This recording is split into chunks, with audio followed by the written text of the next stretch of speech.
മാന്യപ്രേക്ഷകർക്ക് നമസ്കാരം. പണിക്ക് മറുപണിയുമായിട്ട് BJP രംഗത്തെത്തിയിരിക്കുന്നു. രാഹുൽ ഗാന്ധി പ്രധാനമന്ത്രിയുടെ വസതിയിലേക്ക് മാർച്ച് നടത്തിയപ്പോയേ, അവിടെ പോയിട്ട് കോപ്രായങ്ങൾ കാണിച്ചു കൂട്ടിയപ്പോയേ നമ്മളൊക്കെ തന്നെ തിരിച്ചറിഞ്ഞതാണ് ഇതിനുള്ള പണി ഒരു 1.5 വരവായിരിക്കും തിരിച്ചുള്ളത് എന്ന് എനിക്ക് തോന്നുന്നത്. അത് VD സതീശനും മനസ്സിലായിട്ടുണ്ട് എന്നുള്ളതാ. കാരണം രാഹുൽ ഗാന്ധി പ്രധാനമന്ത്രിയുടെ വസതിക്ക് മുന്നിൽ പ്രതിഷേധമൊക്കെ നടത്തുമ്പോ VD സതീശന്റെ ശരീരഭാഷ കണ്ടാൽ അറിയാമായിരുന്നു അദ്ദേഹം അതിന് എതിരാണ് എന്നുള്ളതൊക്കെ തന്നെ. അതൊക്കെ തന്നെ അവിടെ നിൽക്കട്ടെ. ഏതായാലും എന്താണ് മറുപടിയുമായിട്ട് BJP രംഗത്തെത്തിയത് എന്ന് നമുക്കൊന്ന് പരിശോധിക്കാം. BJPയുടെ സംസ്ഥാന പ്രസിഡന്റ് രാജീവ് ചന്ദ്രശേഖർ രാഹുൽ ഗാന്ധിയുടെ അപ്പൂപ്പനെ വരെ വിളിച്ചാണ് ഇപ്പോ രംഗത്തെത്തിയിട്ടുള്ളത്. അതേപോലെ തന്നെ നിയമസഭാ കക്ഷി നേതാവ് BB ഗോപകുമാർ അടിക്ക് തിരിച്ചടി എന്നുള്ളത് തുറന്നടിച്ചും രംഗത്തെത്തിയിട്ടുണ്ട്. നമുക്കതും ഈ ഒരു വീഡിയോയിൽ മുന്നോട്ട് വെക്കാം. ആദ്യം തന്നെ രാജീവ് ചന്ദ്രശേഖർ എന്താണ് പറഞ്ഞത് എന്നൊന്ന് കേട്ടു നോക്കൂ. നമ്മളെല്ലാവരും ഇന്നലെ ഡൽഹിയിൽ നടന്ന രാഹുൽ ഗാന്ധി നയിക്കുന്ന ഒരു സംഭവം കണ്ടു, അതിനെക്കുറിച്ച് മനസ്സിലാക്കിയതാണ്. ഇന്നലെ നടന്നത് നമ്മുടെ രാജ്യത്തിന്റെ പ്രധാനമന്ത്രിയുടെ വീട്ടിൽ ആക്രമിക്കാൻ ഒരു ശ്രമം. ഈ നാടിനെ നയിക്കുന്ന ഒരു പ്രധാനമന്ത്രി ഒരു ഹൈ സെക്യൂരിറ്റി ഏരിയയിൽ കയറി അദ്ദേഹത്തിന്റെ വീട്ടിൽ ഒരു ആക്രമണ ശ്രമം നടത്തിയത് രാഹുൽ ഗാന്ധിയും കോൺഗ്രസ് പാർട്ടിയുടെ പ്രവർത്തകരായിരുന്നു. 12 കൊല്ലം ഈ നാടിനെ നന്നാക്കി, രാജ്യത്തിനെ നന്നാക്കിയ പ്രധാനമന്ത്രിയാണ് നരേന്ദ്രമോദിജി. അദ്ദേഹത്തിനെ ഇങ്ങനെ അപമാനിക്കാനും അദ്ദേഹത്തിനെ ഇങ്ങനെ ടാർഗറ്റ് ചെയ്യാനും ഈ രാജ്യത്തിന്റെ ജനാധിപത്യം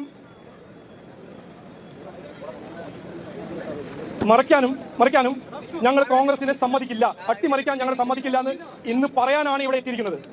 ഇതിൽ കോൺഗ്രസ് നേതാക്കന്മാര്, പ്രവർത്തകര്, രാഹുൽ ഗാന്ധി, പ്രിയങ്ക ഗാന്ധിക്ക് ഒരു സംശയം ഉണ്ടാവാൻ പാടില്ല. നരേന്ദ്രമോദിജി ജനാധിപത്യപരമായ ഒരു എലക്ടഡ് പ്രൈം മിനിസ്റ്ററാണ്. അദ്ദേഹത്തിന് പിന്തുണ കൊടുക്കുന്നത് ഈ രാജ്യത്തിന്റെ എത്രയോ ജനങ്ങളാണ്. ഒരു ലെജിറ്റിമേറ്റ്, ലോകത്തിന്റെ ഏറ്റവും വലിയ ജനാധിപത്യത്തിന്റെ ഒരു ലീഡറാണ്. അദ്ദേഹത്തിനെയോ ഈ രാജ്യത്തിന്റെ ജനാധിപത്യത്തെ അട്ടിമറിക്കാൻ രാഹുൽ ഗാന്ധിയോ രാഹുൽ ഗാന്ധിയുടെ അപ്പൂപ്പന് സാധിക്കില്ല എന്ന് ഞാൻ പറയാൻ ആഗ്രഹിക്കുന്നു. പിന്നെ മറ്റൊരു കാര്യം, ഒരു പ്രധാനപ്പെട്ട ഒരു വിഷയമാണ് നമ്മുടെ കുട്ടികളുടെ ഭാവി. ഈ നീറ്റ് എക്സാമിനേഷന്റെ ലീക്ക് നടന്നപ്പോൾ അന്ന് മുതൽ നമ്മുടെ പ്രധാനമന്ത്രി ചെയ്ത കാര്യങ്ങൾ നമ്മളെല്ലാം മനസ്സിലാക്കണം. മെയ് മുതൽ CBI ഇൻവെസ്റ്റിഗേഷൻ നടത്തി, ഉദ്യോഗസ്ഥന്മാരെ മാറ്റി, നീറ്റ് റീ എക്സാമിനേഷൻ നടത്തി, എല്ലാം സക്സസ്ഫുൾ ആയി ചെയ്തു. എന്നിട്ടും ഇന്ന് സ്റ്റുഡൻസിന്റെ ഭാവിക്ക് വേണ്ടി, വിദ്യാർത്ഥി യുവാക്കളുടെ ഭാവിക്ക് വേണ്ടി അവർക്ക് സമരം ചെയ്യാൻ അവർക്ക് അവകാശമുണ്ട് എന്ന് സമ്മതിക്കുന്ന ഒരു പ്രധാനമന്ത്രിയാണ്. നിങ്ങൾ കേട്ടില്ലേ? രാഹുൽ ഗാന്ധിക്കോ രാഹുൽ ഗാന്ധിയുടെ അപ്പൂപ്പനോ ഈ രാജ്യത്തെ ജനാധിപത്യത്തെ അട്ടിമറിക്കാൻ സാധിക്കില്ല, ഈ രാജ്യത്തിനെതിരെ പ്രവർത്തിക്കാൻ സാധിക്കില്ല എന്ന് അദ്ദേഹം തുറന്നടിച്ചിരിക്കുന്നു. എവിടെ നിന്നാ ഇത് വിളിച്ചു പറഞ്ഞിട്ടുള്ളത്? നമ്മുടെ കേരളത്തിലെ കോൺഗ്രസിന്റെ ആസ്ഥാനത്ത് വെച്ച്, അതായത് കോൺഗ്രസിന്റെ KPCC ഓഫീസിന് മുന്നിൽ വെച്ചാ ഇത് അടിച്ചിട്ടുള്ളത്. സകല മലയാളികളും തിരിച്ചറിയണോ? പ്രധാനമന്ത്രിയുടെ വസതിക്ക് മുന്നിലേക്ക് മാർച്ച് നടത്തിയതിന് രാഹുൽ ഗാന്ധിക്ക് മറുപടി ഇങ്ങ് കേരളത്തിൽ BJP കൃത്യമായിട്ട് കൊടുത്തിട്ടുണ്ടെങ്കിൽ രാജ്യത്തുടനീളം കോൺഗ്രസിന്റെ KPCC ആസ്ഥാനത്തേക്ക്, അതായത് കോൺഗ്രസിന്റെ ഓരോ സംസ്ഥാനങ്ങളുടെയും ആസ്ഥാനത്തേക്ക് മാർച്ച് നടത്താൻ പ്രത്യേകിച്ച് മണിക്കൂറുകളൊന്നും വേണ്ട, സ്വിച്ചിട്ടാൽ മിനിറ്റുകൾക്കുള്ളിൽ BJP മാർച്ച് നടത്തില്ലേ? കോൺഗ്രസിന്റെ രാജ്യത്തെ സകല പ്രധാനപ്പെട്ട ഓഫീസുകളിലേക്കോ? ഇനി അത് മാത്രമാണോ? രാജ്യത്തെ കോൺഗ്രസ് ഭരിക്കുന്ന മുഖ്യമന്ത്രിമാരുടെ വസതിയിലേക്ക് BJP ഒരു മാർച്ച് തീരുമാനിച്ചാൽ അതിന് മിനിറ്റുകൾ വേണോ? കോൺഗ്രസ് ഇറങ്ങിയതിനേക്കാൾ 10 മടങ്ങ് ആളുകളെ BJPക്ക് അണിനിരത്താൻ സാധിക്കില്ലേ? ഇവിടെ നിഷ്പക്ഷ സമൂഹത്തിന് മുന്നോട്ട് വെക്കാനുള്ളത്, ഇവിടെ ഒരു കലാപത്തെ അല്ല ആഗ്രഹിക്കുന്നത്. ഇതൊരു ജനാധിപത്യ രാജ്യമാണ്. ഈ രാജ്യത്തിന്റെ മഹത്വം എന്ന് പറയുന്നത് യോജിപ്പും വിയോജിപ്പും ഒക്കെ തന്നെയാ. അതൊരു കലാപത്തിലേക്ക് എത്തുന്നത് ഓരോ നിഷ്പക്ഷ സമൂഹവും അംഗീകരിക്കില്ല. ഇവിടെ കോൺഗ്രസിന്റെ നേതൃത്വത്തിൽ, കോക്രോച്ച് ജനതാ പാർട്ടിയുടെ നേതൃത്വത്തിൽ കലാപത്തിനാണോ അവർ ലക്ഷ്യം വെക്കുന്നത്? കോക്രോച്ച് ജനതാ പാർട്ടി കലാപമാണ് ഒരു ഭാഗത്ത് നടത്തിക്കൊണ്ടിരിക്കുന്നത്. കോൺഗ്രസിന്റെ രാഹുൽ ഗാന്ധിക്കൊന്നോ യാതൊരു വെളിവില്ലേ? ലളിതമായ ചോദ്യം. പ്രധാനമന്ത്രിയുടെ വസതിയിലേക്ക് നിങ്ങൾ മാർച്ച് നടത്തിയാൽ തിരിച്ചു BJP മാർച്ച് നടത്തൽ തുടങ്ങിയാൽ കോൺഗ്രസിനെ കൊണ്ട് കൂട്ടിയാൽ കൊടു.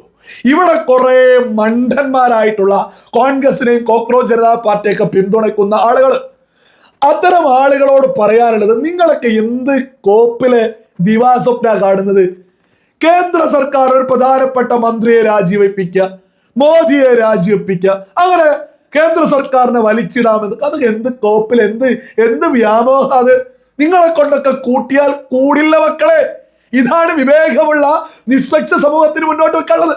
നിങ്ങൾ ഇങ്ങനെ ഇറങ്ങിയ ആളുകളെക്കാൾ 10 മടങ്ങ് ആളുകളെ നരേന്ദ്രമോദി സർക്കാർ, ഇവിടുത്തെ ഭാരതീയ ജനതാ പാർട്ടി തീരുമാനിച്ചാൽ നടക്കില്ലേ രാജ്യത്തുടനീളം ആളുകളെ അണിനിരത്താൻ?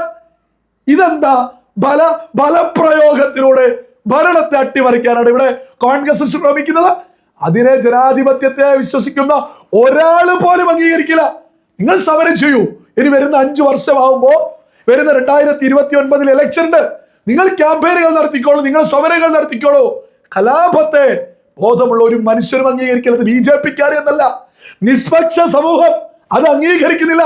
നിങ്ങൾ എന്താ കരുതിയത്? പ്രധാനമന്ത്രിയുടെ ഓഫീസിലേക്ക് ആക്രമണം നടത്തുക, അത് കഴിഞ്ഞ് പാർലമെന്റിലേക്ക് ആക്രമണം, പോലീസ് വാഹനങ്ങൾ അടിച്ചു തകർക്കുക, നമ്മുടെ മാധ്യമ പ്രവർത്തകരെ അടിച്ചു തകർക്കുക.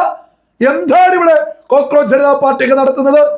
നിങ്ങൾക്കൊക്കെ എതിരെ BJP വിചാരിച്ചാൽ മിനിറ്റ് വേണം, 1 മിനിറ്റ് തികച്ചു വേണോ നിങ്ങൾക്കെതിരെ ആളുകളെ അണിനിരത്താൻ? ലോകത്തിലെ ഏറ്റവും വലിയ രാഷ്ട്രീയ പാർട്ടിയല്ലേ ഭാരതീയ ജനതാ പാർട്ടി എന്ന് പറയുന്നത്. ഇനി മറുപടി വന്നിട്ടുണ്ട്. നിയമസഭാ കക്ഷി നേതാവ് BB ഗോപകുമാർ, ഞങ്ങളുടെ പ്രധാനമന്ത്രിക്ക് നേരെ വന്നാൽ അടിക്ക് തിരിച്ചടി ഉണ്ടാകുമെന്ന് വിദേശ സംഭാവന സ്വീകരിക്കുന്നതുമായി ബന്ധപ്പെട്ടുകൊണ്ട് ഈ രാജ്യത്ത് ഒരു നിയമം കൊണ്ടുവന്നപ്പോൾ കേരള നിയമസഭയിൽ ആ നിയമത്തിനെതിരായി ഒരുമിച്ച് നിന്ന LDF-ഉം UDF-ഉം അതേ വിദേശ ഫണ്ടിങ്ങുമായി ബന്ധപ്പെട്ടുകൊണ്ട് ഈ രാജ്യത്ത് നടത്തിയ നീറ്റ് സമരം, ആ സമരത്തിന്റെ എന്താണ് അതിന്റെ പിന്നിലുള്ളത്? ആ സമരത്തിന് ആരാണ് ഫണ്ടിങ് നടത്തിയത്? നമ്മൾ കണ്ടു. CJP-ക്കാർ ഒരു കൈയിൽ ഭരണഘടനയും മറു കൈയിൽ കല്ലുമായിട്ടാണ് ആ പാർലമെന്റ് മുൻനിരത്തില് പ്രധാനമന്ത്രിയുടെ വസതിക്ക് മുന്നിൽ നമ്മൾ കണ്ടത്. കേരളത്തിലെ ഒരു ചാനൽ പ്രവർത്തകന് വരെ ആ കല്ലേറിൽ പരിക്കുണ്ടായി.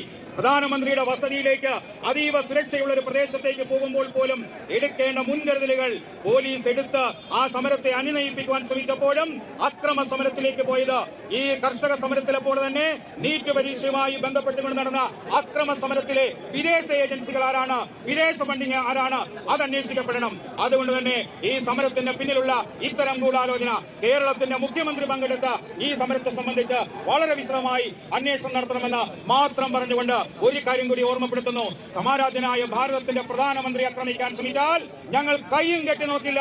അതേ നാണയത്തിൽ തിരിച്ചടിക്കാനുള്ള കരുത്ത് കോടിക്കണക്കിന് വരുന്ന BJP പ്രവർത്തകർക്കുണ്ട് എന്ന് മാത്രം ഓർമ്മിപ്പെടുന്നു. നിങ്ങൾ കേട്ടില്ലേ? ഭാരതത്തിന്റെ പ്രധാനമന്ത്രിയെ അടിക്കാൻ ശ്രമിച്ചാൽ, പ്രധാനമന്ത്രിയെ തൊടാൻ ശ്രമിച്ചാൽ ഞങ്ങൾ കൈയും കെട്ടി നോക്കില്ല. കോടിക്കണക്കിന് ഭാരതീയ ജനതാ പാർട്ടിയുടെ പ്രവർത്തകർ ഇവിടെ ഉണ്ട്, മറുപടി തന്നിരിക്കുമെന്ന BB ഗോപകുമാർ പ്രഖ്യാപിച്ചത്. എത്ര കരുത്തുറ്റ പ്രഖ്യാപനമാ കേരളത്തിൽ നിന്ന് ഉയരുന്നത്. അപ്പൊ ഓരോ ആളുകൾ വന്ന് ചിന്തിച്ചു നോക്കോ, രാജ്യത്ത് എത്ര സംസ്ഥാനങ്ങളുണ്ട്, അതിൽ ഭൂരിപക്ഷവും ആരാ ഭരിക്കുന്നത്? സ്വിച്ചിട്ടാൽ മിനിറ്റുകൾക്കുള്ളിൽ കോൺഗ്രസിന്റെ പ്രധാനപ്പെട്ട സകല ഓഫീസുകളിലേക്കും മാർച്ച് നടക്കും. ഈ പറയുന്ന കോൺഗ്രസിന്റെ പ്രധാനപ്പെട്ട നേതാക്കന്മാർക്ക് അനങ്ങാൻ സാധിക്കോ? ഇതൊക്കെ കേൾക്കുന്ന നിഷ്പക്ഷ മലയാളി സമൂഹത്തോട് കൃത്യമായിട്ട് മുന്നോട്ട് വെക്കാനുള്ളത്, ഇവിടെ ജനാധിപത്യം ഉയർത്തിപ്പിടിക്കുന്നത് BJP ആണ്, കോൺഗ്രസ് അല്ല. കോൺഗ്രസ് കലാപത്തിനാണ് ശ്രമം നടത്തുന്നത്.